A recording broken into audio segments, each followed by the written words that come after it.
How to chat with DoorDash support. Hi guys, welcome to our channel. Let's begin. In this video, I will guide you on how you can chat with the DoorDash customer support.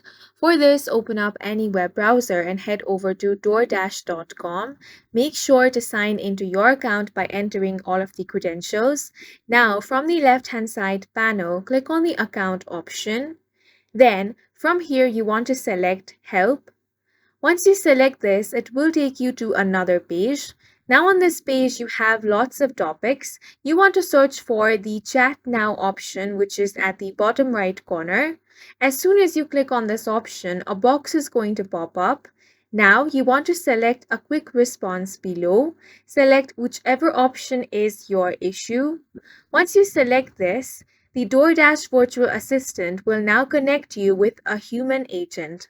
It might take some time, so you have to wait.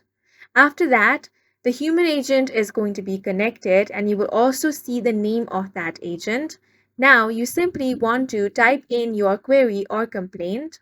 The customer support agent will help you accordingly and they will also ask you a series of questions in order to resolve your issue. And in this way, you can simply chat with the DoorDash customer support. And that's it for this video. If you found this video helpful, please make sure to hit the like button and subscribe for more videos like this.